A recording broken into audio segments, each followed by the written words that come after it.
want to open it up. We got a number of questions. Let's hit a few of them. Let's start with Adam, and then we'll come down and hit those who've not spoken yet, then come back to you, Brother Kariga. I just want to address the last part you talked about in terms of artists supporting grassroots. Because for me, I mean, when they say they haven't seen people, I mean, all the people in this room, for example, do a lot of great work here in Baltimore, but all of us aren't on television or in the newspaper or are part of those mainstream channels that people get access to. But the people that do, you know, they get the power, the money, the resources. And so I guess for me, when we're talking about like actually trying to transform the material social conditions of black people in America, the most revolutionary thing we can do is support independent black institutions, like people that actually do the work on the ground in the cities that they're from. And that you can use that as a way to get people moving in the places that people live. And so it becomes frustrating when I hear like people talk about like black on black crime, for example. Like people shouldn't be marching against black on black crime. People should be supporting black organizations that work with black people so that way our conditions can transform, as opposed to marching in the street against your own people. And so it becomes more and more frustrating as people like try to have this conversation on a meta level about interracial relations amongst each other, because it's like we should be supporting each other and funding each other and doing things with each other, as opposed to try to compete on airtime to get legitimacy from white folks and white organizations. Because in me, the interest should be how do we actually build capacity and transform our conditions with each other, as opposed to competing for airtime, you know, and I guess for me as a young person, I don't really like Al Sharpton. I like that he brings the cameras, but ultimately when it comes down to it, Al Sharpton has never come to Baltimore and transformed anything for any people that I know in Baltimore. And there's lots of people that could probably be leading on the front lines, that could be on the television or whatever to, you know, be in Baltimore. But the problem is we don't get the airtime, we don't get the money, and I think that what would be the most effective for a group like Hip Hop Caucus or other national organizations is to actually be in the cities and to meet the people. Like, this is a great opportunity for us because we actually get to see you and people like you, but that needs to happen on a larger scale because we need to be seen and to be given the resources to actually make the changes we're trying to do in the places we're from. Thanks, Adam. Let's jump to a few more. Brother Kariz, and then Major Neil, and then coming back. No, indeed. You mentioned a few artists like T.I. and 2 Chainz and all of that. Now, my issue has always kind of been, you know, the people that speak up, the Jashari X's, the Talibs, the Common, these kids ain't bumping them. They have no influence on that community. The only people Common and Talib got influence on is the people who they already influenced. So it's not really pushing me or inspiring none of us, or none of the kids that we work with on a day-to-day basis. Like, we on the ground. Our organization is on the ground. We're dealing with these kids. We have an advantage because we're able to work with a 10-year-old and watch them turn 13, 14, 15 and see how when Lil Wayne wore leggings, everybody grabbed leggings, right? So, yeah, okay, Comment, Talib, we know you about that. We ain't, you know, back in maybe 99, we probably would have rocked with you with saying that. The issue is, it's like, all right, so where is the A-listers? So the A-listers have no media cultural impact on the youth at all. Now, they might be in these meetings with these black curtains and nobody know that they care about their people, but that's the issue. Why are they behind these curtains talking about how we care about our people but not saying that on a mass level? So the issue with me is like trying to figure out where's that balance, how could we bridge that gap and influence those A-listers to start speaking up. We talked about Harry Belafonte, Kareem Abdul-Jabbar, we go on and on with that era from Paul Robeson on up. But now, thinking about what's happening right now, we got our Paul Robesons. We have a lot of these guys now. We got Kevin Hart or whoever might be at the Paul, you know. So what's happening? Everybody throwing ice buckets on their head, talking about some disease that 93% of people that even have the disease is white. That don't even really affect us. So at the end of the day, what we gonna do, what's our ALS challenge, Lord? What are we gonna do for the things that really matter? You got Mike Brown out there, everybody throwing ice buckets on their head. What is the, let me calm down. Give me advice on a strategy to encourage the A-listers to step up on a mass media level. Before you respond, let's hit that. Kariz, let me hit that while your blood pressure coming down. Can I, because let me say, because we gotta go to the majors next. But my question too would be like, for those A-listers, because I'm all with you, but they collecting a paycheck from somebody who dictates what comes out of their mouth. So how is it that Paul Robeson and Harry Belafonte were able, Ruby D, how were they able to do it? Because they was collecting money from white power as well, but still spoke up. We got to, and I don't know the answer to this. But how you do? We coming to you. He got the answer. How do we do that? Major, your thoughts? And as a police officer, I got to just confess, Sunday, I'm a preacher. Hey, that the relationship with my personal relationship with 5-0 ain't that straight. It's not that good. I pray about it because of my own. And I get that. Because of my own experiences growing up in Baltimore, right? I get that. And so I have young sons who, when they see police cars drive them down the street, they say, "Ooh, Daddy, look! Oh, I want to be an officer." And I know I got to have this talk with them one day, where I got to bust that bubble. As beautiful and as innocent and brilliant as their eyes are, they light up when they see officers. I got to talk to them one day about I'd rather you keep your distance from all of them because we don't have the time to figure out which one's the good and bad. Right. Speak to us as a major. Same experiences you had. Yeah. I grew up in Reservoir Hill, White Lock, Callow, Park Avenue. Been chased out of downtown, going through the Mayfair 2. I know most of y'all don't know what that is, but the movie theater, Mayfair 2, we go downtown and we're chased out of downtown. We're just trying to go to a movie. So I get that. One of the main reasons I became a police officer was to change that environment. And now after 3 decades, I realize that there's no way I can change it unless some things happen. There's no way any of us can change that relationship unless some things happen. Now, we know we're dealing with the fallout from slavery. Black on black crime, back then they were putting us against each other. And it's still happening today. Police on black crime, we're still dealing with that. So we know that that's going to be a long-term battle dealing with those issues from slavery that we're trying to solve and unravel. But what's the main issue of today? Something we can really dig our heels into and solve today. A lot of what we're talking about here today are the symptoms of what I'm about to talk about. Okay. The militarization of our police force, the reason police can't get together with community, and black on black crime. And I'll begin with something, art depicts life. And despite what people think about The Wire, Major Bunny Colvin said something when he was talking to one of his sergeants, his drug sergeant, about the drug war. And excuse me, Pastor, but I got to say the quote as it was said in the film. It's probably in the Bible. Just go ahead. It's good. The drug war, because of the drug war, everybody's your fucking enemy. Now think about this. Think about our neighborhoods here in Baltimore, Ferguson, LA, it doesn't matter, New York, Newark, Chicago, Detroit, and these crews on the corners, engaged in selling their drugs, and the crews, how they get their cash. And, yes, unemployment plays a significant role here. But I'm going to tell you something. Even if we had jobs available, because we have criminalized so many of our young black boys, men, and women because of this drug war, they ain't getting hired anyway. We still have a long way to go there. This drug war is the foundation for most of what we're dealing with today in Ferguson. How we are depicted as young black men through the media, amongst ourselves, how we look at each other, how we see each other, how whites see us. The drug war, the thug life, that's all surrounding the drug trade. Gangster, that came from alcohol prohibition, used today for drug prohibition. Everybody wants to be a gangster.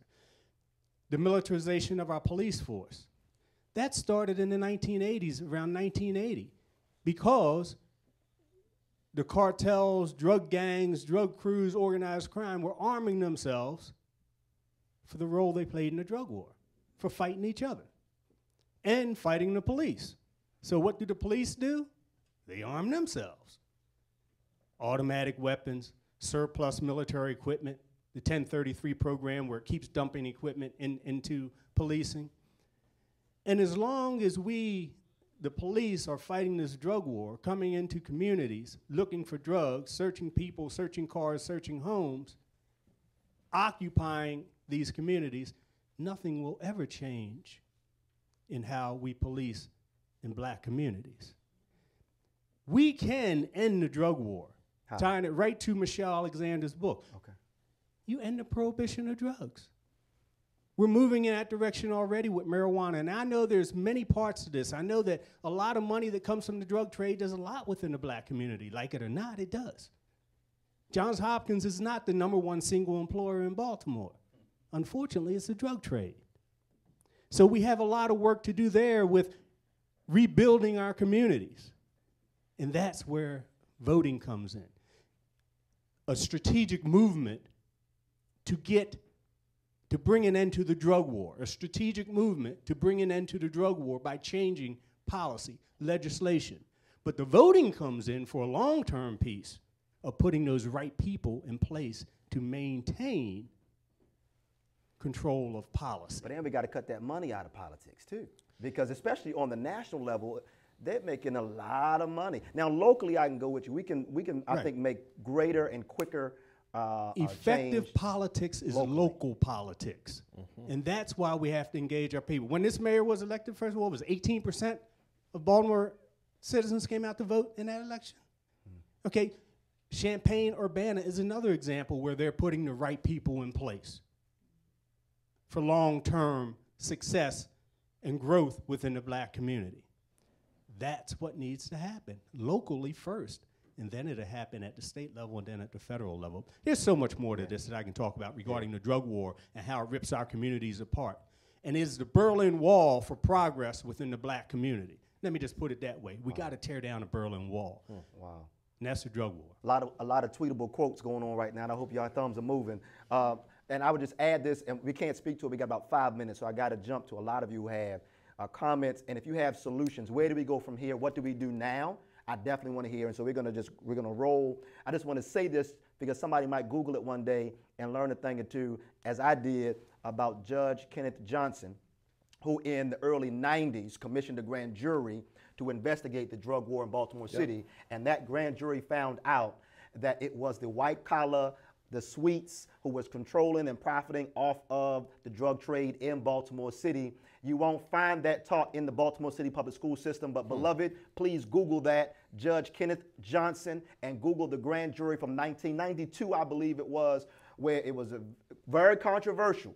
But this judge who has a heart for his people, he's still living, and we pay homage to our elder, and he helped us to get some breadcrumbs to the trail of how we're gonna deal with this issue on a large scale. Let me just hit Black Chakra, I believe, speak to it, and we'll come in. And make it quick, please. We got to hit a lot of people. For a lot of the youth MCs, especially that I come in contact with, the macrocosm of their music and the society they live in is black on black violence, because that's what they see on an everyday basis.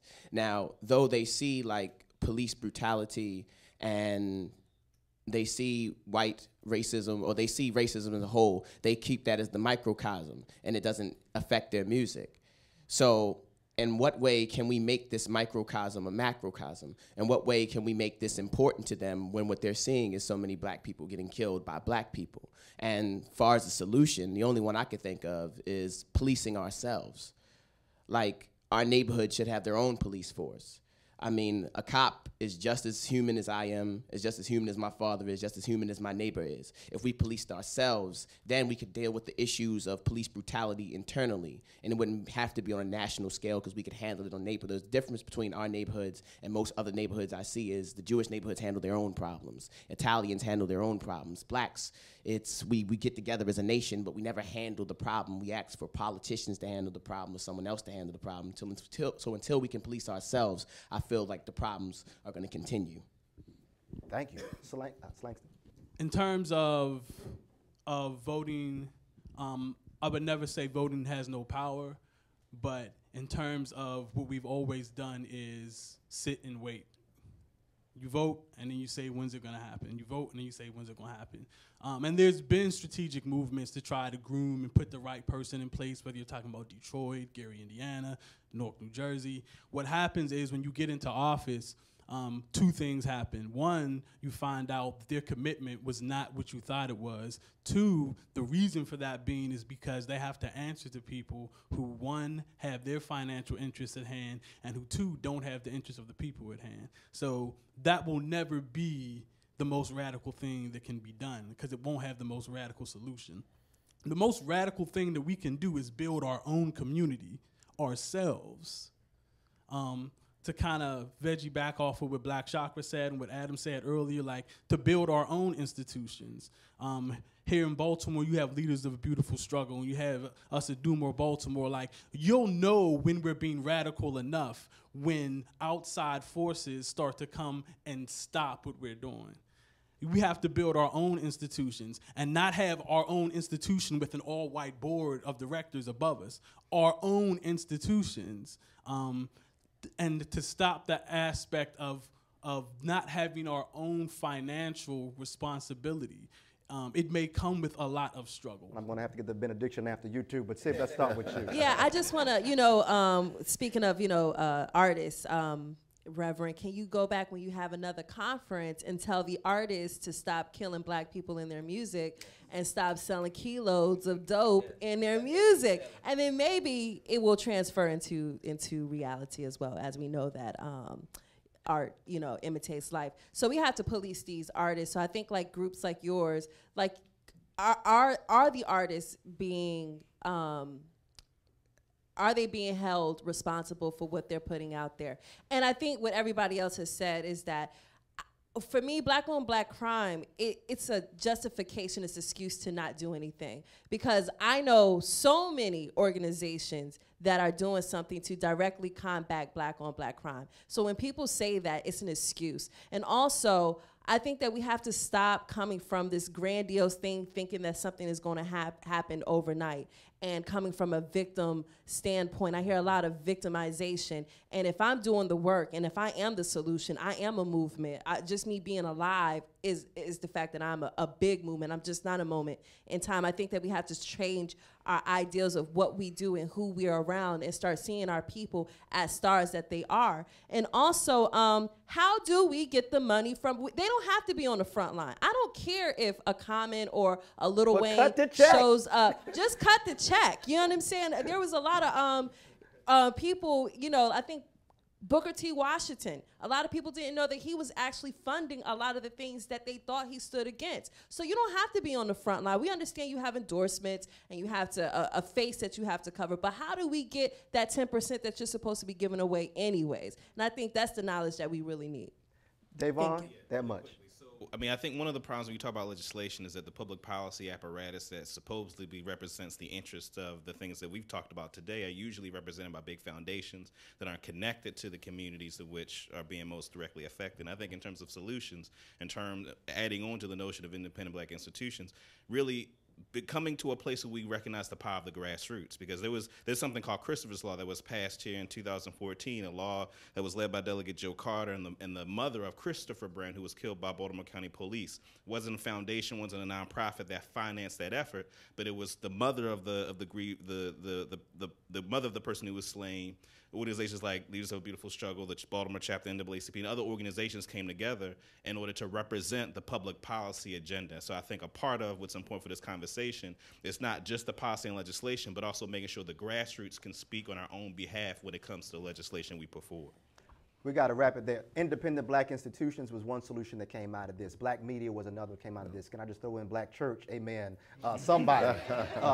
As the oldest independent Black institution that we've ever known, these sacred spaces have been our places to organize. And perhaps if there was some connection of all these different Black media, Black artists, Black, we can do that. But offering time is also important. Somebody said it, talking about tithe and sieve. I think that was you. How many of us are ready right now to open our wallets and pass around a basket and start raising money right now? And let's pick Save a Dope Boy right now and honor Yo Slick and our brother. Can we put some money in the pocket right now to support that program? I know that's right. All right, so we're going to do that. That's not even on my script, but we're going to take an offering for Save a Dope Boy, Yo Slick, amen, my brother, and we're going to honor him right now, because we're not just talking. We don't got to come and just talk about this. But on this town hall, you're going to see people open their wallet and put something in a basket and take that back and support that wonderful program that we all love and cherish and applaud. Is that everybody got a wallet, got a swipe or something? We can do something with that? That's what's up. Reverend Lennox Yearwood, please give us your final thoughts as we wrap. Man, well, first, thank you for having me. I think this was an amazing audience, and I think the audience actually is the solution. Actually, I think we have it here. We have to use our cultural expression to from our political experience.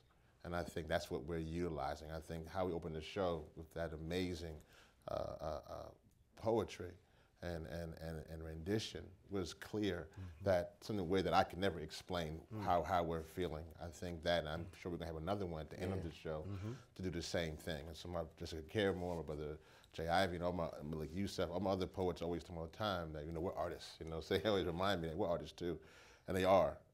But I just want to say this from the hip hop, this actually to the A-listers and to my brother, part about the movements, and D1. I think that we have to recognize that, this is a beautiful struggle, as we mentioned, and a beautiful process. But what's very important for us to know is that the most important thing that we can do to get the A-listers engaged, to get the D1s engaged, young artists, and get to show that we have a movement, is really that we have to be able to do the hard, boring work of building out our institutions, getting the resources, building the infrastructure.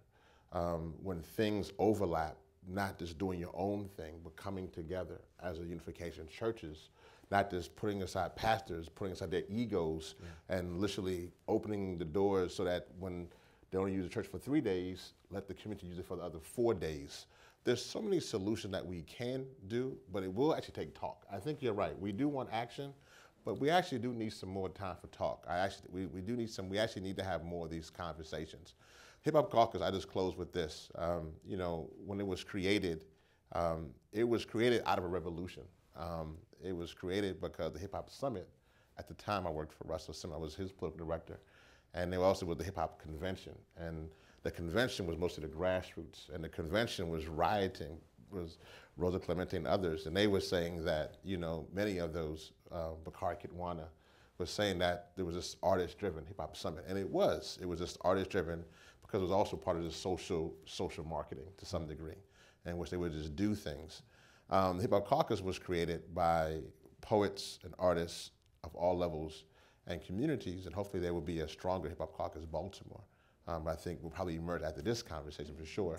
But I think that and also it was two things. Even though I am a reverend, it was also brought forth that they didn't just want a black reverend. They also wanted to make sure that they wanted to not have just a black male. They wanted to make sure the Hip Hop Caucus at that point in time that it was about black, white, brown, yellow, red, male, female, atheist, theist, straight, gay, humanity. It wasn't Republican and Democrat. It was about humanity and using hip hop. So I think that Hip Hop Caucus was simply supposed to be a platform for this kind of conversation. And so my hope is this. We are all, what should have been done for us, in essence, in 1994 and 1984, in essence wasn't done. So what we're going through now in 2014 is actually because of the inaction of some of those 20, 30 years ago. So in some cases, what we have to do now in 2014, we have to understand that what we're building is almost we'll see instant results, but we're building for 2024 and 2034. We're building for that next generation, so of A-listers, that next generation of movement builders, that next generation of organizations. We're putting things in place now, getting away from some of the old stuff so that the policies and programs and the resources and infrastructure are in place for them. If we don't do that, the difference for our generation is this. In the 20th century, they fought for equality. They fought to drink from the same water fountains. In the 21st century, we're fighting for existence. If we lose this battle, it's not about drinking from water fountains or going to hotels. It's literally if our people live or die. Wow. What a way to end, and we are just so thankful for you tuning in to the Real News Network today to be observer to this very important conversation. I want to give thanks as well to all these special guests who have shared their observations and insight as well.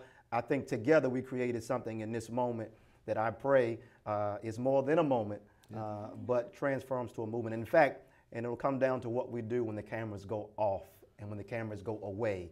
in the spirit of Ella Baker, Joanne Robinson, in the spirit of Daisy Bates, in the spirit of E.D. Nixon, Fred Gray, and so many other organizers that I never was taught about in K-12 education. I pray that we organize on the ground level. When the cameras go away, the lights get turned off. And that's what we're going to do now. When the cameras go off, we got some building to do in this room. We're going to have offering, and we're going to support a wonderful organization, Save a Dope Boy, in memory of our dear brother who made transition this year. We'll just give salute to Derek Jones, a.k.a. Yo Slick, a.k.a. Big H. Ooh, we thank God for him, this brother, and we're going to certainly celebrate him by putting some money together. I think we can do, I'm a preacher, so I can read crowds. We got at least $500 right in this room right here now. We're going to put that together. But we're thankful. Just as we started the show, we're going to end the show with a special spoken word artist. I'm your host, Reverend Dr. Heber Brown III. I thank you so much for tuning in. Now, let's hear from another good brother, spoken word artist and MC, Brother Corriga Bailey. He's about to bless us on the way out of this thing. We talked about the idea of this A-listers. And I'm asking, like, what we waiting on A-listers for? If you're really down in the community, you are A-lister. I know to the students in my school, where I'm the dean of students, I'm an A-lister. My music represents their life, my life together. And we don't have to wait for anybody else to speak for us. We speak for ourselves. Through the power of word, sound, and power and culture, we create the movement known as music. And every social movement has had a soundtrack. And this one was called Sunny Days. And Sunny Days was actually something I wrote in March, projecting that the sunny days would be hunting season for black males. What I didn't know was that my own brother will be hunted and gunned down June 13th.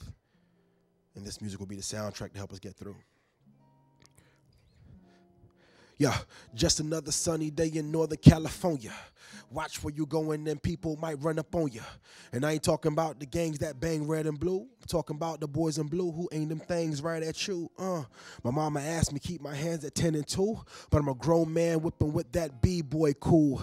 Plus I know my rights and I graduated school, but them lights don't blind me when they flash at me in my rear view, cause no such thing as a routine traffic stop. When California is the land of the crooked cops, need I remind you that they fire more than 50 shots on one block? How many innocent bodies will they drop? Sad to say, we may never know the answer. We need a cure for cops like we need a cure for cancer. Cause both is killing black males at alarming rates. Nowhere is safe anywhere in these 50 states. Sunny days, they say in Cali it never rains. It never rains. Put your hands together.